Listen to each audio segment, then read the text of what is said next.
All right, good evening, everyone. Tonight is the Town Council regular meeting, Wednesday, August 17th, 2022 at 7 p.m. Town Hall Rose Room. We can all stand for the pledge.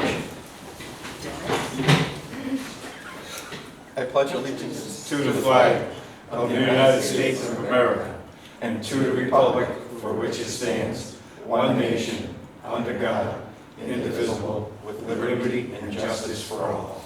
Thank you. Item number 2, visitors. Are there any visitors that would like to be recognized at this time? Can you just come over here and speak in here so they can record you, just so we know them? I'm sorry? Step up and come to the mic here. Just Okay. Never true.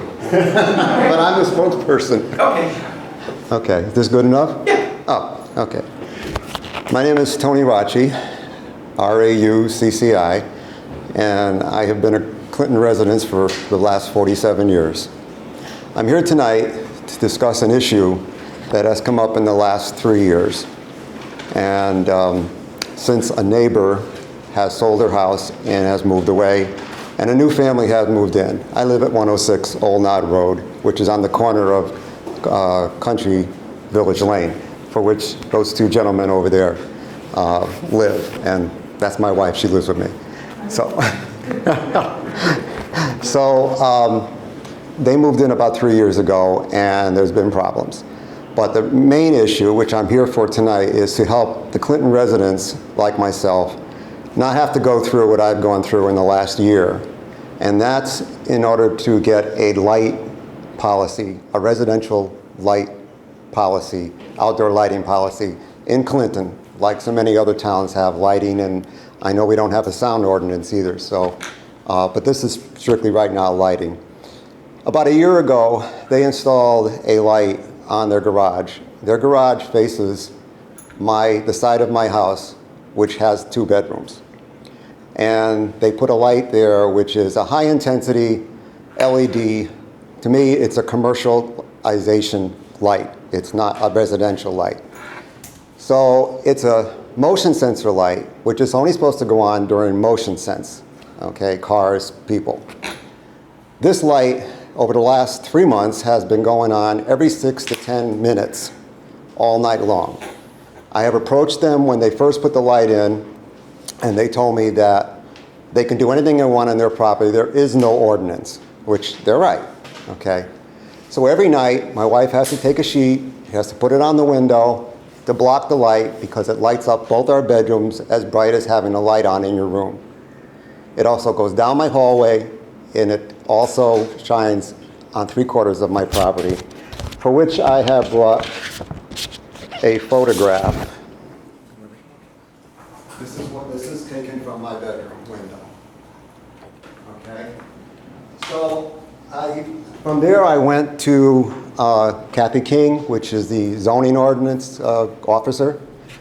Well, she came down, she didn't come down and see the light, but she came down and she found other zoning violations on the property.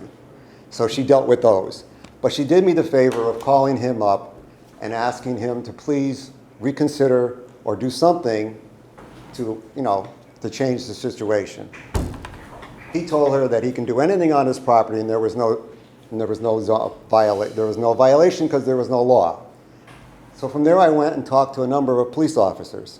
One actually came to the house at 9:30 at night to observe the light. She said to me that it's extremely bright light. It should not be in a residential neighborhood. And she agreed with me. And then right after that, she said, but I can't do anything for you because I only enforce laws and there's no law. Okay.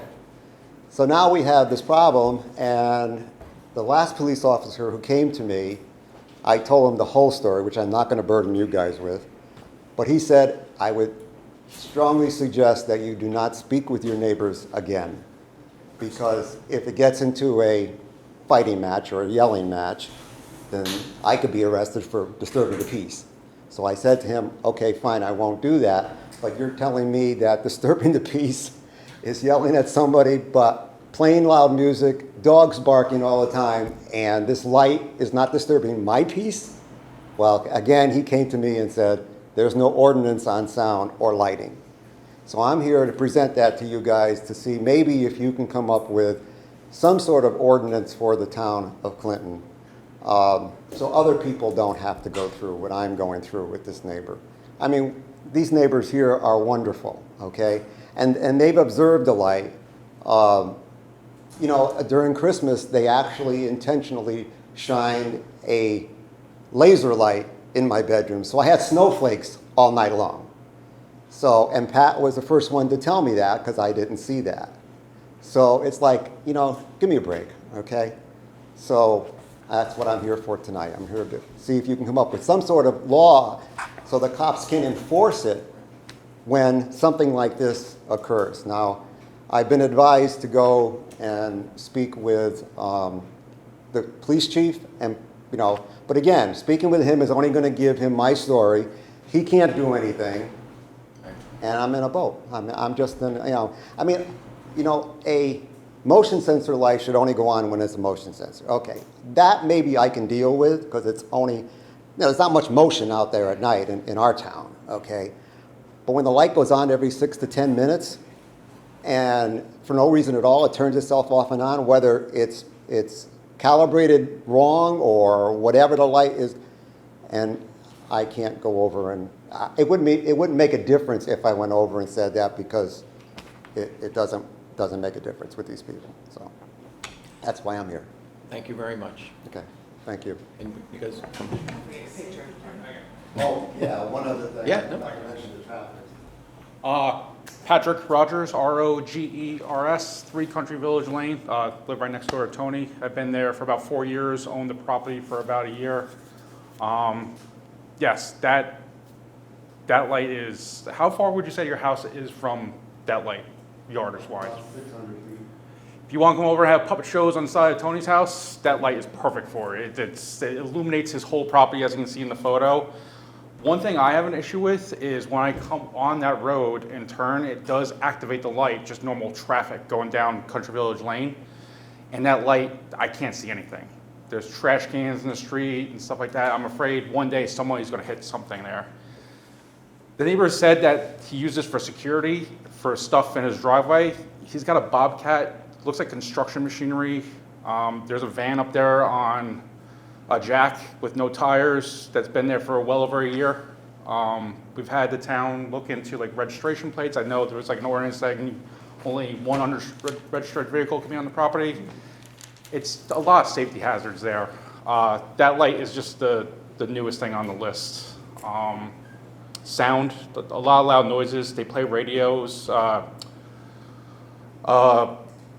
Battery operated boombox for their kids, which is great. It's awesome. But on my back of my property, have you ever heard that app Shazam? You can just like hit it and it'll identify what song is playing. In the back of my property, if I Shazam, just it comes up with their music and says this is what they're playing, and that's at least 1,000 yards away, with a house in between. So I've gone over there twice. One about the music, they turn the music down. The light that Tony was mentioning during the holidays.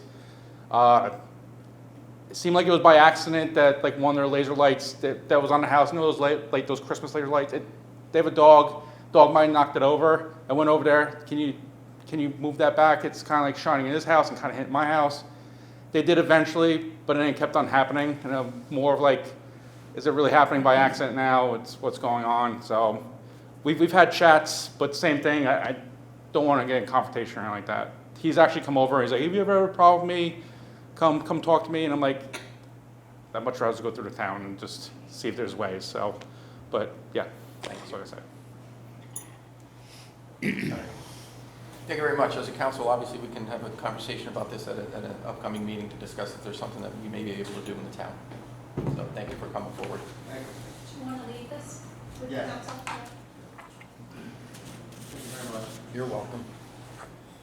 All right, on to item number 3, which is the approval of the minutes for the August 3rd, 2022 meeting. Do we have a motion to approve? A second? Second. Any discussion? All in favor? Aye. Opposed? Abstain? Abstain? Chris? Yep. Okay, item number 4, the appointments and reappointments. So we have 3 on the board for tonight. So the first one we have to do is for Tanya Abatello, Green Party Inland Wetlands Commission, alternate seat, currently an alternate. She's going to be moving to a full seat for a term until 6/30/2024. Do we have a motion to approve? I'll make that motion. A second? Second. Any discussion? All in favor? Aye. Opposed? Abstain? Thank you. And next will be Lawrence Edwards, an unaffiliated Inland Wetlands Commission for the alternate seat that was just vacated by Tanya until 6/30/2023. Motion to approve? So move. Second? Discussion? All in favor? Aye. Opposed? Abstain? Thank you. And lastly, James Smith, Republican, to the Shellfish Commission for a term until 6/30/2024. Motion to approve? So moved. A second? Second. Discussion? All in favor? Aye. Opposed? Abstained? Thank you. Item number 5 is the Public Works sweeper truck appropriation. Before we move along, I had a question about the Human Services open seat. Are they able to meet meetings? I saw you, Mary, had sent off a request for filling the seat. Are they short on membership so that they're unable to meet meetings? Do we need to move that business along? Just that Just one one. seat open. It's just that one seat that's open. So it'll be on next agenda. Okay. All right, item number 5, Public Works sweeper truck appropriation. So what you have in the agenda packet is a copy of a check, which is insurance proceeds. We had a sweeper truck catch on fire, determined to be a total loss. So the check we have here is the insurance proceeds from the loss. We need to appropriate it to have an account set aside to replace the sweeper truck. This check is not enough to cover the full cost of the sweeper, so we also have to find a way of either trading in the now burnt sweeper or scrap value, somehow trying to get some residual value out of the sweeper. So there's a number of sources of funds we need to put together to buy a replacement sweeper. If you don't put an appropriation in, these dollars get swept to the general fund, and then you're gonna have to appropriate it again anyways, so that we have a sweeper truck. Do you know what the cost is for the new one yet? We have an estimate of $240,000. Is that for a brand new one? Yep. Okay. 'Cause Are they looking into used equipment? I mean, Pete used to do a lot with used pieces of machinery that don't get used very often. Right now, our focus has been on I'm just new. just dealing with what we have right now, which is the burnt out vehicle. And honestly, I thought that the sweepers that they used were leased because primarily they just use them for, I mean, my understanding is that they use them for the spring road cleanups. And I don't recall ever seeing them any other time on the road. I wonder I mean, if exploring the option of just leasing some for the time period that they use this would be more cost effective than replacing this with a brand new item that will run the town $80,000 out of pocket, or would run the town $80,000.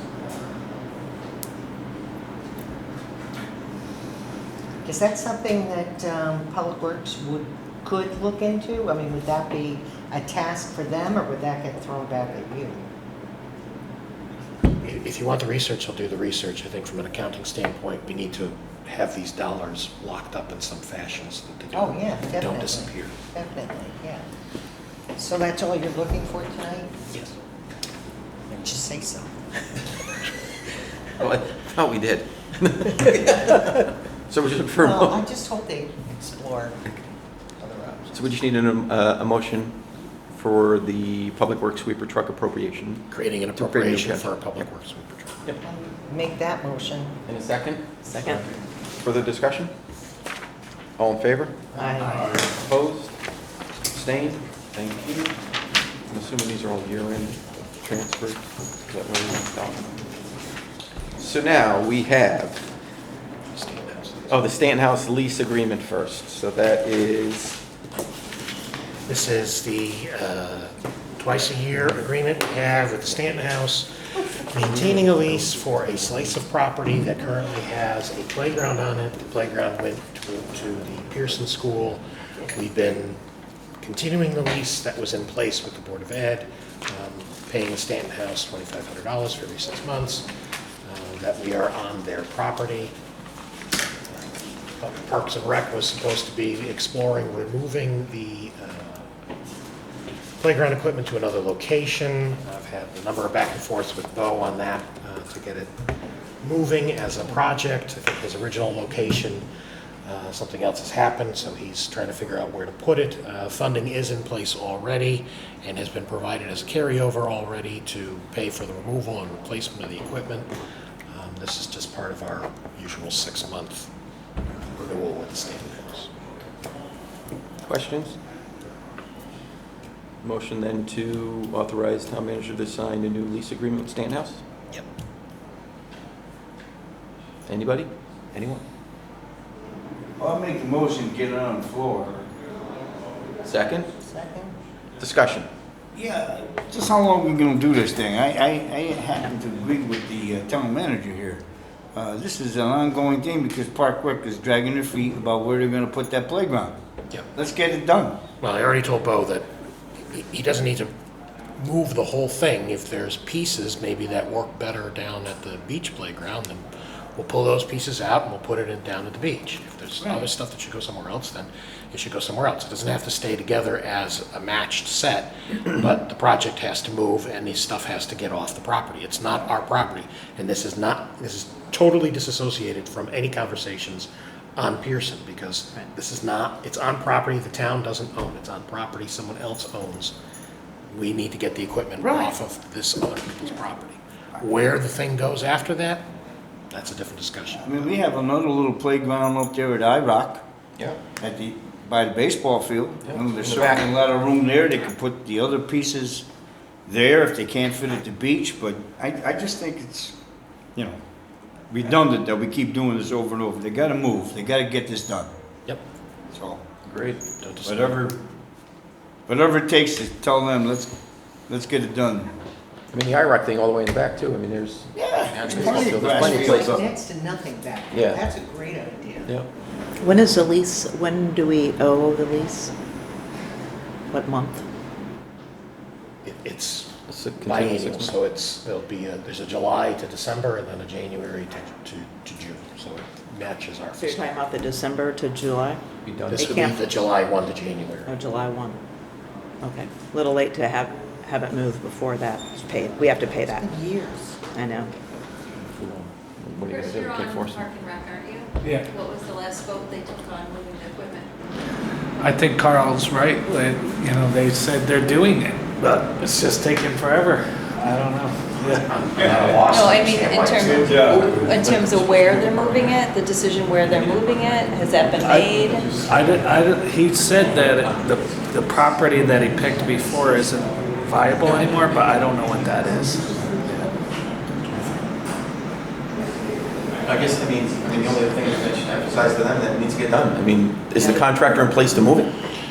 Right. There's a limited number of contractors because it's tied to the manufacturer of the playground. So you're hiring a contractor who's certified to remove it, keep it a viable piece of equipment, reinstall it as a safe piece of equipment.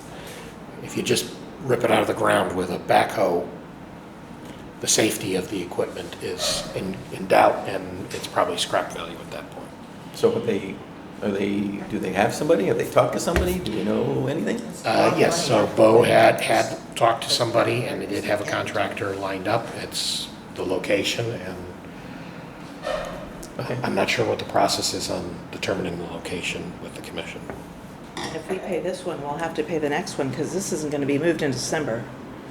So we're talking about a You need to year. remove it, and then Public Works needs to go in and do site restoration, which is repairing the holes that will be created by removing the equipment and putting grass seed down. Is there a place where they can just hold it for a period of time? How about the other end of the Pearson playground?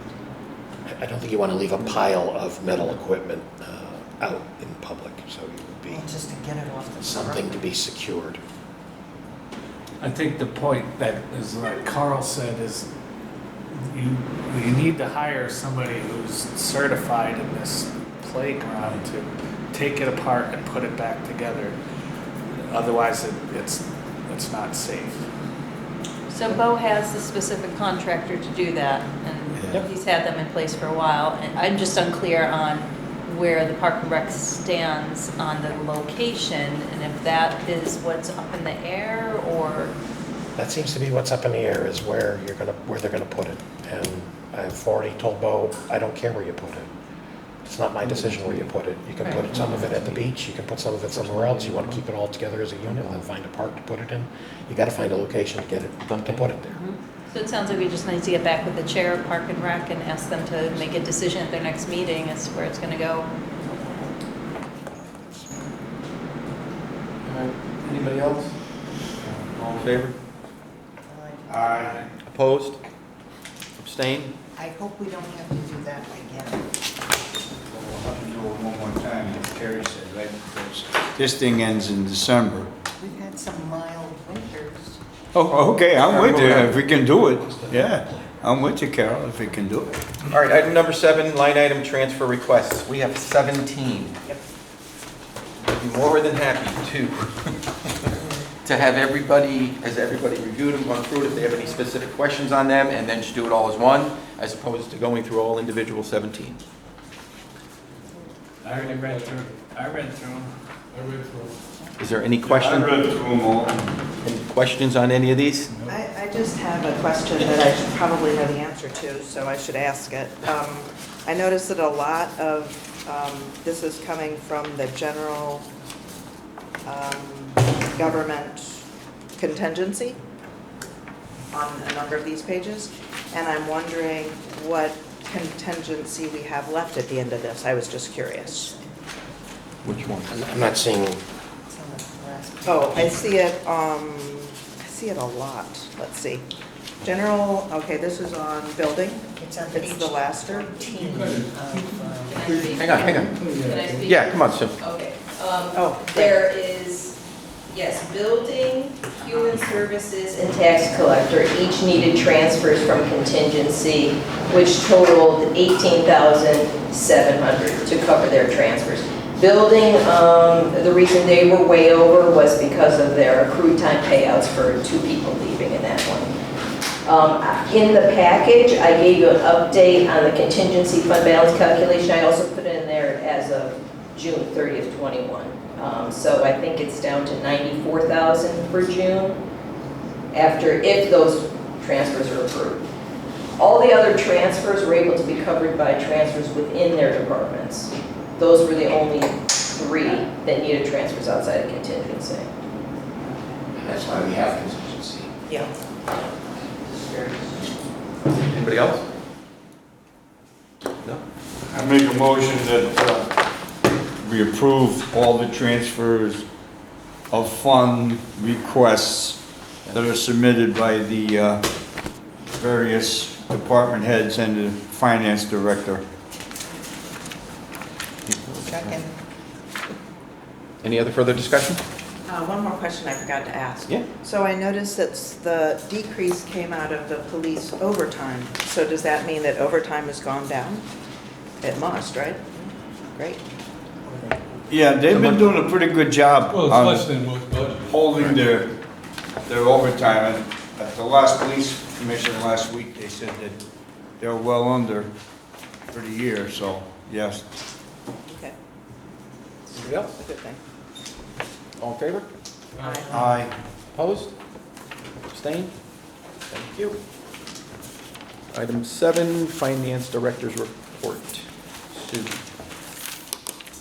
Okay, so the July report is in front of you. Total revenues were $24.7 million. 24.6 of that was for tax collections. The other $100,000 was for the town service revenues, which were the town clerk was 36, building was 25. The remainder are the other town departments and miscellaneous income. Expenses for the month were $11.2 million, including $8.5 for cash expenditures. Cash expenditures were $3 million for the debt, $2.2 for transfers for the Board of Education expenditures, and $1.3 million for contributions to the pension plans for the police and the fire. and $475 for the town's annual insurance, as well as some other quarterly and semi-annual payments to the health district and workers' comp. They're typically made at the beginning of the fiscal year. Also in the 11.2 million were non-cash expenditures of 2.7 million, and what that represents are transfers to the capital fund for the capital projects that were approved for both the town and the Board of Ed in the fiscal 23 budget. Investment balances were 36 million at the end of July. Interest income is increasing now. We had $8,800 of interest income for the month of July. That's the highest we've had in well over a year. Twofold are the reasons. One is the balance is slightly higher than what it has been, but as well as we are seeing the institutions raising the interest rates on our investments. Bank of America, where we do hold most of our funds, however, hasn't increased the rate to us yet. I did contact them. They will be raising it from 0.18% to 0.34%, starting with August, and he assured me that there will be future increases. So that's something to look forward to. The fund balance remains unchanged from what you've previously seen. That does not change until we close out fiscal year 22 with the audit. Contingency for 23 is budgeted at $170,000, which is the same as it was budgeted for the prior year. What you approved tonight was a $5,000 transfer to the fireworks as part of that transfer. So the contingency for 23 will now be $165 going forward. And like I mentioned to you with Carrie's question, the fund balance or the contingency for last year now is at $94,000. So ARPA, we had an additional $23,000 of ARPA expenditures since the last reported to you. So total funds of $379 have been spent so far, $379,000 that is, and that's detailed in my report. You have a schedule individualizing those payments. Last week we received the second ARPA funds that we were expecting, but we only received $657,000 of the $1.9 million we were expecting.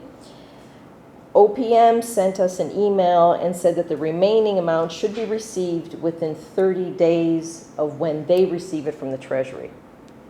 I'm not sure if we know what that is yet, so that was a little bit of a surprise. It says the county allocations. That Correct. was so it's going to go through the COGS? Is that what you're meant by county allocations? County allocations for Connecticut were supposed to go directly to municipalities, and the states just to pass through.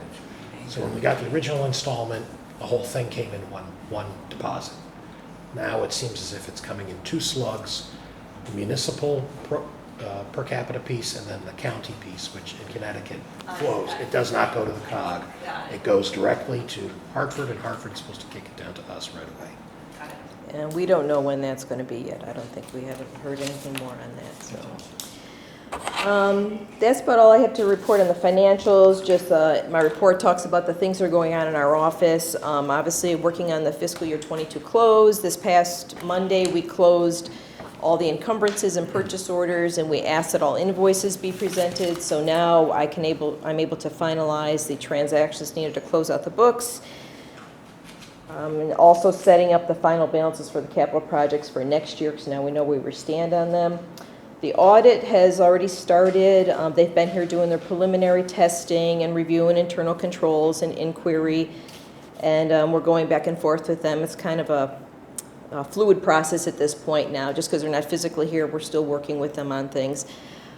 So that's going well. There's some additional financial disclosures that are required this year for some new GASB pronouncements that came out having to do with leases and how we capitalize them. That's required a bit of my time trying to gather information, reporting to them. There's a little bit more work there.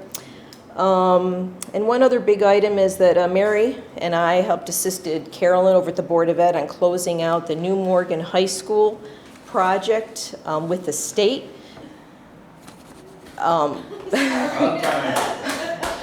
Yeah, and the reason I guess that became such an issue is that there was a one-year deadline from when the project was closed officially, which Carolyn found out at the last minute, so we helped her pull every information together that she needed. Our records, she complimented us on our records. It was easy for her to get all the information. The next step is they have to determine when they're going to audit the project at the state, and it's going to be a while. It's probably, the projection is probably at least a year from now. And when that is done, then we'll know how much the town will receive. I have my estimates, but, it's what we'll receive, but it's going to take a while. But at least it's in. So Thanks, Sue. that concludes my report. Thanks, Mary. Is there any figure for surplus on the Board of Education budget? I haven't heard anything officially, no.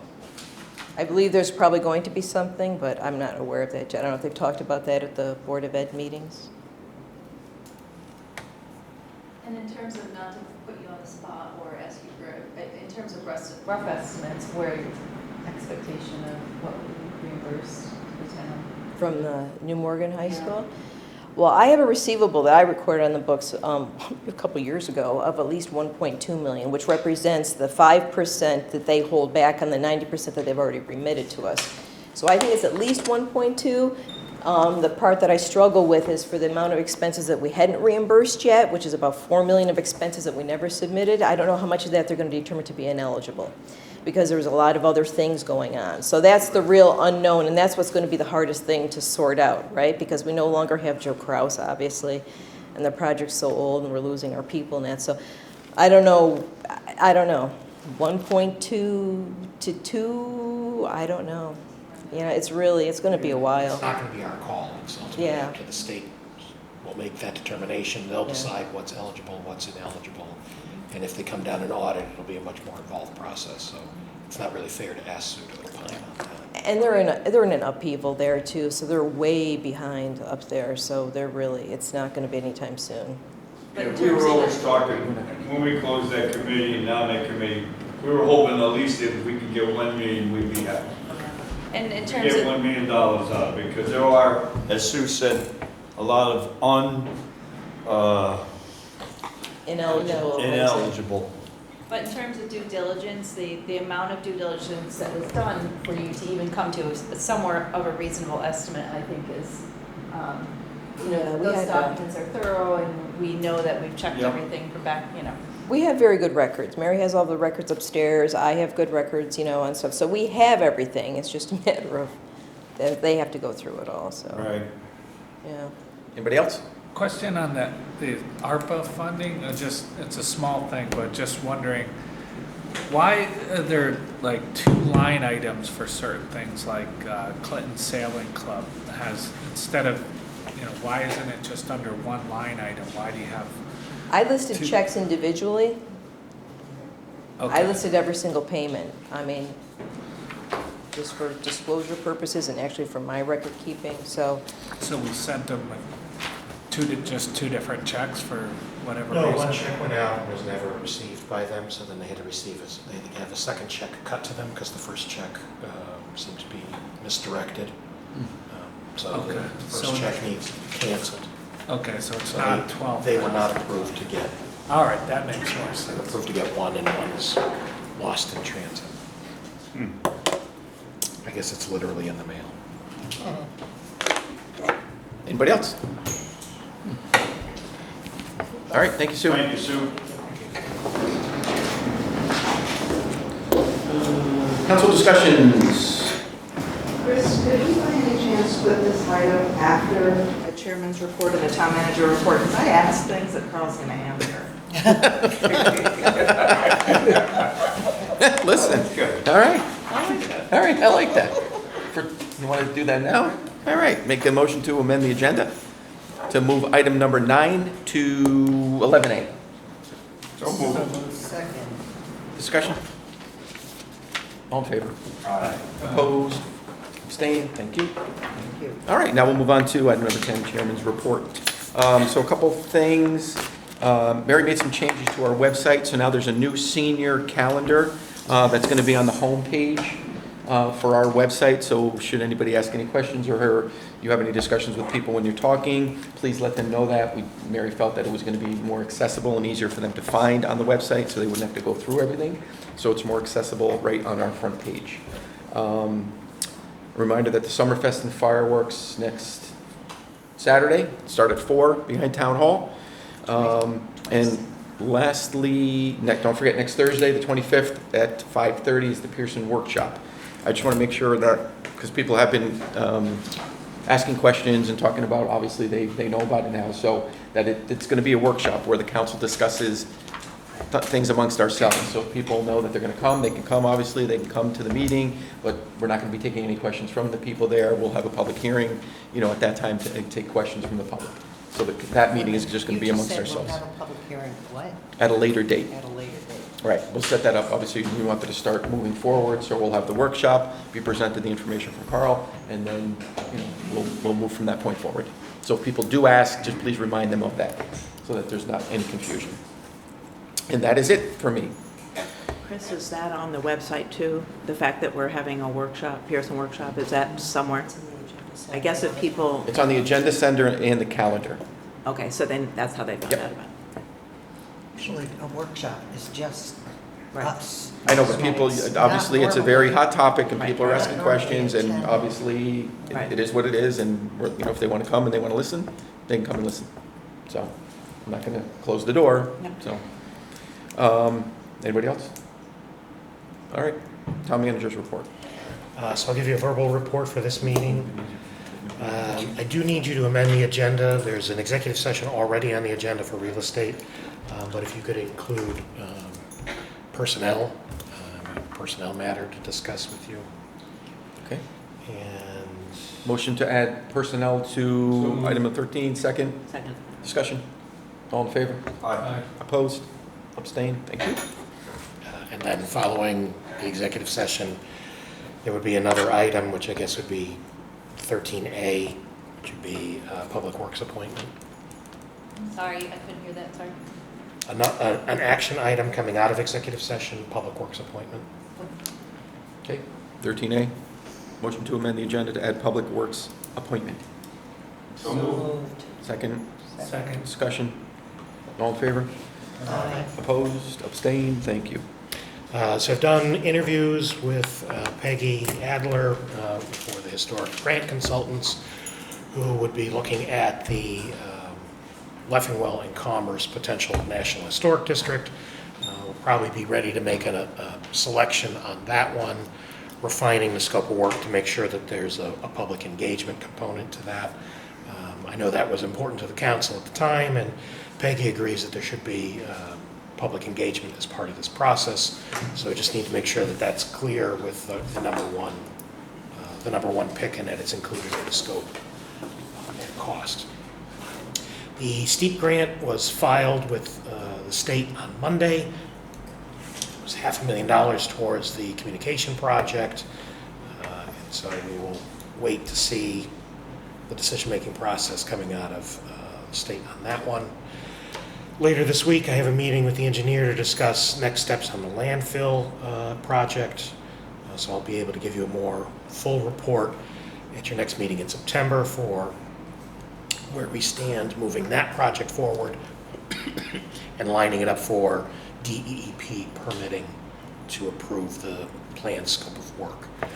As Sue noted, we've got partial funding in from ARPA, second tranche at a date to be determined. We still need to have planning for a workshop of the council to talk through potential projects, how we want to allocate those dollars in advance of going to a town meeting to appropriate some of those funds. So I've been compiling a list of potential projects, other asks, areas where we may need to recapitalize some of our pots from the first go-round. So I'll be looking for council availability for a workshop on discussing ARPA in the near term. Also have two grants that I would be looking for the council to bless. First is a $5,000 grant from AARP. Our senior program coordinator is looking to apply to AARP for a Livable Communities Grant Program. It's a $5,000 grant that could help with providing programming or activities that help engage the senior population. So I would need some council blessing on that. The other grant I'd be looking for council support of would be the 2022 Transit-Oriented Development Grant Program issued by the Office of Policy and Management. Again, like the STEEP program, they're looking for a 20% match. In this particular grant, traffic-oriented or transit-oriented development is determined to be within a certain radius of a transit hub. For us, that's the train station. So within a half-mile radius of a train station, one of the possible projects would be upgrade to existing essential infrastructure. That would be, or something that improves access for pedestrians and non-vehicle users. So with what we have already in place for potential match, we're looking at sidewalks on the High Street extension that fall within that radius of half a mile from the train station to try and leverage some state monies to install or replace the sidewalk that's in poor shape connecting from the train station up High Street. Carl, how does it tie in with the Route 81 corridor study and the input from the Regional Transportation District, as well as DOT's plans for especially around Hall Street and going over to the Ponds building? Would that impact it, and if we don't have a cohesive plan in place before we make those decisions on sidewalks? Or replacing existing infrastructure that's in place that's in need of repair. So what I'm more direct, what I'm asking is some of the plans from the Route 81 corridor study and the input that we received was more related to the actual, yes, infrastructure, so that would be the question whether it is necessarily infrastructure. They're looking at reconfiguring that area to make it more accessible by buses, and is that potentially part of the conversation as well, along with sidewalks? The bus project, to my understanding, it's nowhere. The time to have acquired right away to make bus transit activity closer to the Ponds building more bus-friendly has already come and gone. It should have been acquired previously, and it would have to be acquired from a private property owner. We had a conversation with the DOT and Sam Gold and Joe Comerford from the Transit District that they should act on it. The developer might be interested in an offer, but nothing ever transpired to that effect. So as a result, the new train station is not serviced by a bus. The bus shelter is too far away from where the bus will actually be because there was no thought process to think that through at the beginning. So, and the state has not moved to acquire what they need for proper turning to take place in that parking lot. So those projects in the plan, there doesn't seem to be a time frame or pipeline to deliver them. This is a great opportunity to improve existing infrastructure. I can always not do it, help clear my plate, but I don't have any indication that anything on Route 81 is near term. How much is that grant, Carl?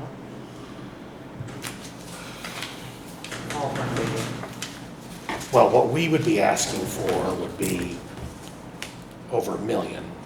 The maximum ask is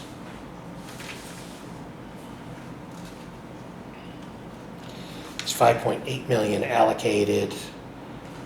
You have to ask for between $200,000 and $2 million. Again, 20% match. So that becomes the challenge. So do you need motions to go forward with those grant applications, or? This language in the charter requires the council to approve grants before they're applied for. So if the council's inclined to seek $5,000 and then Need motion. TOD one, I need a motion. I would make that motion to apply for, just start individually with the $5,000 grant for senior services or however they- Second. Discussion? All in favor? Aye. Opposed? Abstained? Anyone interested in the sidewalk grant? Sure. Yes, sure. I'll make a motion that you apply for a This is a steep grant or a DOT? TOD. TOD grant. Orient. Yeah, transit orient. And I'll second that, but I do have a question. So if you're looking at approximately $1 million and the town has to come up with 200, is that something that is in our infrastructure? We have 50,000 set aside already. We have 50,000 set aside, so we'd be looking for another 150. I was not gonna put in for 20%. I don't have, so I was gonna put in for what I got. Oh, okay. All right, well, that's good, great. So 150 would be the 20%? He's only, Oh, 50, got it. Okay. okay, so. Anybody else? All in favor? Aye. Opposed? Abstain? Thank you. Thank you. Abstain since it's infrastructure directly in front of my property, so. All right, item number, we're now to 11A, council discussions. Anyone have anything? Carrie, did you cover everything? Yeah. I want to thank you for the communications. I want to thank you for the website. I want to thank you for the Facebook page. I think that there was one point I looked at it and it really looked like a great town to live in. And it is a great town to live in, and I love that message going out to other people. You know, whether it's the arts fair at Pearson and whatnot, so I thank you very much for that. And I was wondering, with Carl's, I don't know what you call it, but Carl was nice enough to put together that report of what he'd accomplished and then what he intends to accomplish. I'm very interested in the council having a part in economic development. Carl had mentioned that in one of his lines, and whether we have economic development come here, whether we think about it ourselves, I think that it's important that we talk about it too, right? Agreed. I mean, I think we still... Whether, and I don't know how you do it. Right. I don't know, but I'd like to have that conversation. I think there's some direction too that we need the EDC be part of that whole That'd be great. discussion. You know, maybe kind of get everybody on board and, you know, working for maybe the same thing as opposed to Okay. us having a discussion here, EDC having their discussions about what they feel is important.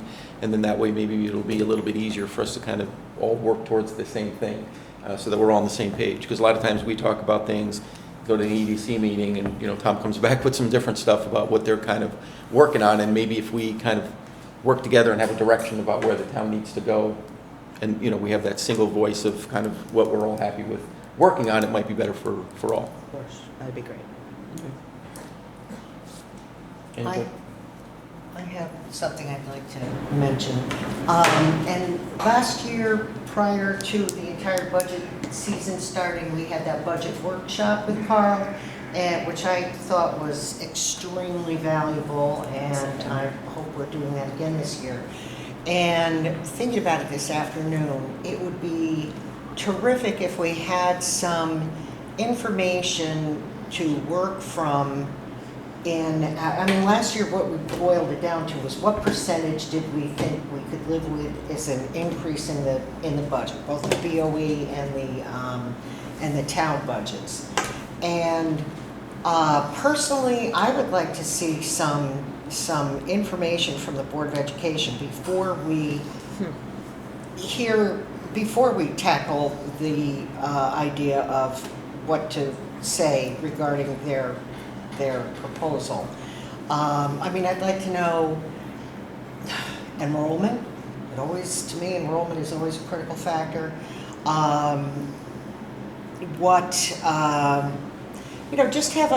Just have an inkling of how they look to move forward with the times that we're living in.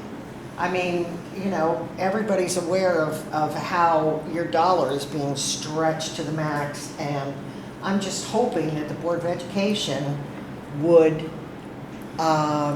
be looking to streamline a bit this year without having to have it pushed upon them by whatever we do with a budget outline. If they could just give us some rudimentary facts to work from, like enrollment, number of teachers, you know, teacher-student ratio, things like that would be, maybe even those CIRC figures, which we can all get ourselves. anything that we can get to walk into that conversation more educated is a good idea, I feel. Did we do that in September or October last year? I want to say October, because we were trying to get council direction before the budget process gets really moving. It must have been early October then. Yeah, because it's the Board of Ed, we were looking to try to line it up to have some direction before the Board of Ed gets hot and heavy, and then help me give my direction to the department heads. Okay, all right. Well, if you could just get some background information out of the Board of Ed so that we can speak, knowledgeably about what we perceive their reality would be. And also, I just have a general comment for the council, and I don't want to embarrass anybody or point fingers or anything, but I just want to remind the council members that you were elected by the town of Clinton. A large number of people put your name up for representing them on the council. And there have been a lot of absences on the council this year. And I've never seen anything like it. And I've been on the council for 13 years now. I've never seen so many absences. And I take my responsibilities towards the people who elected me extremely seriously. The only meeting I missed, I missed a meeting because, I came to the meeting with COVID because that was a Zoom meeting. But I'm just hoping that we see a real commitment to getting here, participating, and staying informed as to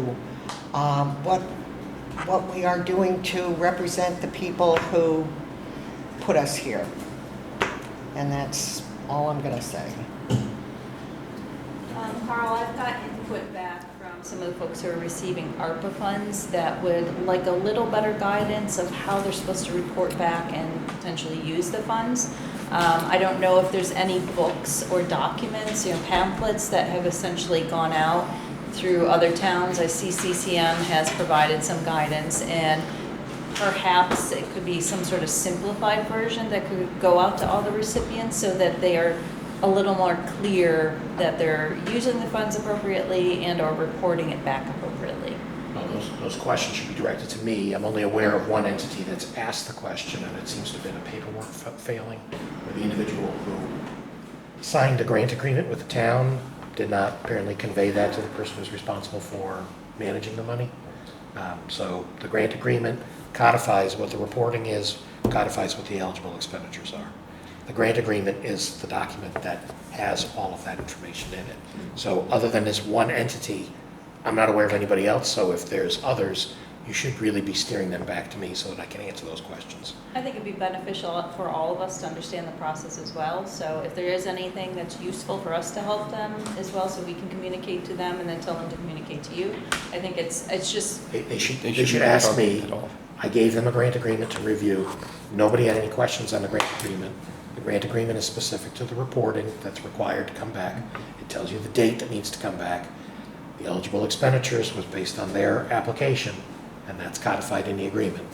So each agreement is tailored to each individual entity's ask.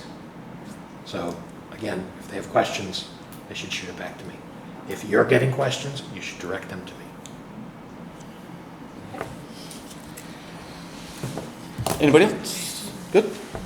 All right, so we will move on to liaison reports. Does anybody have anything to report tonight? I went to the EDC meeting. There were several items, two items that really came up that they were concerned about. First was the what's going on with Pearson School, and I let them know that we were having a workshop, gave them the date. They said, can we come? I said, our meetings are always open. It's a workshop, it's not a public hearing. You're certainly willing and able to come and listen. Period. The other item they were talking about is a videography project that they're working on, where there's a guy who's actually putting together YouTube-type presentations of a couple minutes at a time to be shown. They want to gear it toward our website so that somebody can look in and say, oh, here's historic Clinton. And they would show certain highlights of parts of town. They would show the town beach as a highlight for tourism, to get people to understand what Clinton is and what it can provide. There was a third item that they were asking, we have this one guy a week, part-timer, where does that stand? And I said, you'd have to talk to Carl. Okay. I'm sorry, I didn't understand the last part. What about the part? They have budgeted a part-time person to come in one day a week to kind of help develop things that they don't have time to do. And they don't want to push it on Mary or anybody here. And But that's not what that job is. you'll It's have not meant to be the dumping ground for the EDC. And I've had this conversation with the chairman of the EDC. This position and the job description that was approved by the previous council, this position was meant to focus on economic development and do business visitation. It is not going to do the stuff that EDC wants to charge it with, which is talking to contractors and doing other stuff like that. That is not why the position was created. And we continue to have this fundamental gulf between what the purpose of the job is versus how they want to use it. And so until we get to a point of harmony, I'm going to manage the budget and I'm not going to fill that position. My job to you is to manage the budget. And that's what I'm doing until we have harmony on what that job is going to do. And I apologize, Tom, I heard Board of Ed and you transitioned to EDC, so you're talking two separate things? Or was I just not hearing you correctly? Board of Ed, I don't know. Oh, I heard videographer, I thought I heard Board of Ed videographer. You No. said EDC, sorry, No, there is a videography project that EDC is working. EDC, sorry. I mean, this goes back to the whole thing with EDC. I mean, again, they have their meetings, they have discussions about kind of things that they want to work on and what they would like to do. But if there's no interaction with the town council, then we're completely, not involved in any of those discussions. That's why I feel that would be important for them to be involved and to come to our meetings and be invited to a meeting and sit down and talk to them and have them understand kind of what we're about, what we're thinking of, what we'd like to do, and then, then they can be working towards the same thing. It seems like a lot of times, they have discussions amongst themselves. I've been to EDC meetings and it's hard, because they have discussions about what they would like to do, but where does that fall into the parameters of what the council's discussing, at our table here? So that's why, those discussions I think have to be ongoing with them, so they're all on the same page. And that they understand. I mean, obviously Carl has an impression about what this individual should be and, what we've discussed, but then at their meetings, they discuss something totally different. So, that's a complete disconnect. And that problem has to be solved. So, Well, since it's in the budget, how will it be solved? Will they come here, talk to you, or talk to you? Yeah, I mean, I think they need to be invited to a meeting and they need to be, we need to have a discussion that we can talk about. This is what this individual's job will be. And if they're comfortable with doing that, knowing that that's going to be the position of that individual, then I guess Carl's comfortable with that, we move forward. So Because it's not going to be something, again, like he says, that It's not going to be a dumping ground. Right. The job title, or the job description was to be focused on the groundwork for real economic development and not for nickel and dime type stuff. And the intent, if the EDC is going to focus on economic development, then the position is going to be used the way it's meant to be used. If we're not talking about economic development, we're going to talk about other things, then that's not going to be a terribly good use of this person's time. The purpose of business visitation program would be to get reconnaissance, understand what's going on in the economy locally, understand what's pressures businesses are under, what opportunities there are for businesses, and then you move from that forward, making recommendations on how you help these individual folks move forward. Would that be resolved in your office or at a meeting? Should they come to you? They have come to me and we have talked about it, and they have walked out of the meeting saying, yes, we agree with you. But then EDC actual meetings seem to have that job going in 20 other directions rather than the approved purpose. Anybody else? Yeah, had a police commission a week ago Monday. Everything's going along just swimmingly over there, no problems, nothing outstanding. We'll just say that for the third or fourth time now, we've hired that other communications person. So hopefully this one will be permanent. And that will definitely decrease most of the overtime over there at the communications. And that's their only, as Sue knows, their biggest expenditure on overtime is communications. Okay, thank you, Dennis. Anybody else? Nope, all good. All right, we now move on to item number 13. I'm going to send Tom off now. Motion to adjourn to executive session for real estate and personnel and invite Carl and Mary. Second. All in favor? Opposed? Abstain? Yeah, by the time they'll be gone.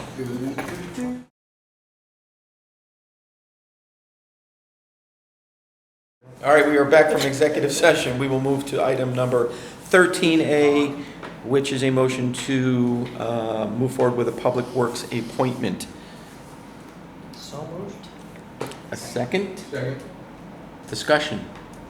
All in favor? Aye. Opposed? Abstain? Thank you all. Motion to adjourn. Oh, you got a question? Oh, did he have another one we had to do too? No. No. Just that. Just that one? Yeah. Okay. Good enough. Sorry. Motion to adjourn? Motion. Second. All in favor? Anybody going to oppose? Here's some Abstain? 5:30, Thank you right? all. The workshop.